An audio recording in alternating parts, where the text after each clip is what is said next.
Bu Sinta merupakan salah satu guru di SD Pelajar Pancasila. Pagi ini, Bu Sinta terlihat menyimpan banyak emosi negatif saat berjalan menuju ke sekolah. Ternyata, Bu Sinta sedang memiliki banyak pikiran karena ada masalah di rumahnya.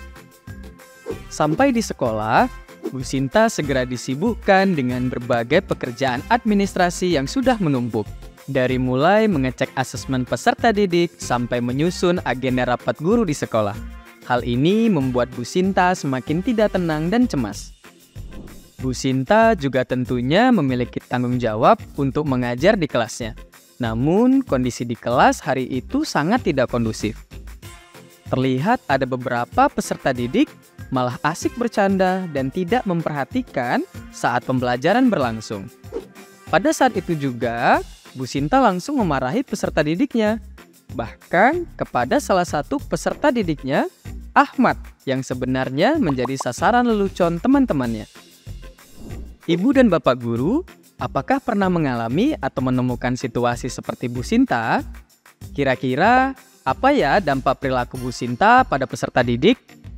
Tugas seorang pendidik bukan hanya membuat rencana belajar dan mengajar di kelas.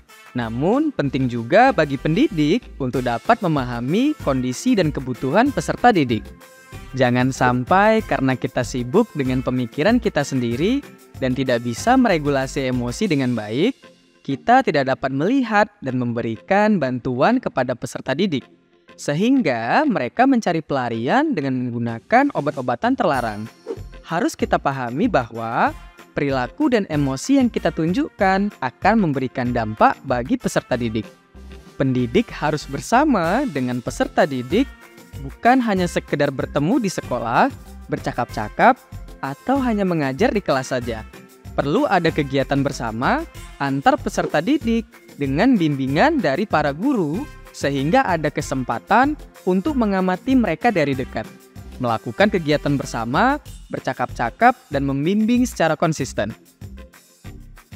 Peserta didik pada masa remaja sangat peka terhadap stres, frustasi, dan konflik. Bukan saja berhubungan dengan dirinya, tetapi juga lingkungan pergaulannya. Oleh karena itu, sangat dibutuhkan perhatian pendidik pada saat di sekolah. Hal ini tentunya ingin kita hindari, bukan Ibu dan Bapak? Saya yakin pasti Ibu dan Bapak ingin memberikan dukungan yang tepat kepada peserta didik yang membutuhkan. Lalu, apa yang bisa Ibu dan Bapak lakukan agar dapat optimal dalam mendukung dan memahami peserta didik? Ibu dan Bapak perlu berefleksi diri terlebih dahulu. Berefleksi berarti menyediakan waktu untuk mengevaluasi dan memikirkan perilaku dan emosi yang ada pada diri. Dengan berefleksi diri, kita dapat memahami perasaan dan keadaan diri sendiri dengan lebih baik, sehingga lebih mudah untuk meregulasi diri dan menyelesaikan masalah. Ketika pemikiran Ibu dan Bapak lebih jernih, maka Ibu dan Bapak akan semakin peka terhadap lingkungan sekitar, seperti lingkungan sekolah, terutama kondisi peserta didik. Selanjutnya, strategi refleksi apa saja yang dapat Ibu dan Bapak lakukan? Pertama, sadari situasi yang terjadi di dalam diri. Ibu dan Bapak dapat melakukannya dengan menanyakan beberapa pertanyaan berikut pada diri sendiri. Bagaimana keadaan dan emosi diri saya saat ini? Bagaimana saya bersikap di depan peserta didik? Bagaimana perilaku saya berdampak pada peserta didik? Apakah saya sudah menciptakan lingkungan kelas yang aman untuk peserta didik? Ibu dan Bapak dapat menjawab pertanyaan tersebut di dalam pikiran atau menuliskannya di dalam jurnal. Dengan menuliskannya di dalam jurnal, Ibu dan Bapak dapat memiliki rekam jejak refleksi yang dilakukan. Kedua, berlatih untuk membedakan pemikiran reflektif dan pemikiran menghakimi diri sendiri. Terkadang, tanpa kita sadari, saat kita memikirkan suatu kejadian yang sudah terjadi, kita ikut menghakimi perilaku yang sudah diperbuat. Contohnya seperti, aduh, ngapain sih tadi sampai marah-marah nggak jelas di kelas? Bodoh banget, bisa sampai kelepasan begitu. Ketika Ibu dan Bapak sudah mulai menghakimi diri sendiri, maka hentikan kegiatan refleksi untuk sementara waktu. Beri waktu sebentar agar Ibu dan Bapak tidak terlarut ke dalam pemikiran menghakimi dan menyalahkan diri sendiri. Ketiga, mencari bantuan.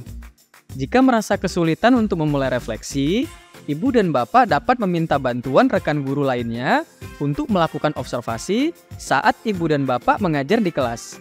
Minta rekan guru untuk mencatat dan menyampaikan hasil observasi mereka. Berdasarkan hasil observasi tersebut, ibu dan bapak dapat merefleksikan perilaku yang ditunjukkan di dalam kelas. Cara lain yang dapat ibu dan bapak lakukan adalah dengan melakukan refleksi dengan tenaga profesional, sehingga sesi refleksi yang terjadi bisa lebih terarah. Nah, ibu dan bapak guru, berdasarkan ilustrasi dan penjelasan sebelumnya, kita dapat melihat pentingnya melakukan refleksi sebagai cara untuk menyadari kondisi diri. Saat kita sadar akan keadaan diri sendiri, kita akan lebih mudah untuk meregulasi diri dan bisa menjadi lebih peka terhadap kondisi dan kebutuhan dari peserta didik, mampu mengingatkan, membimbing dan meluruskan jalan jika peserta didik berjalan di arah yang salah atau keliru. Jadi, bagaimana kabar ibu dan bapak hari ini?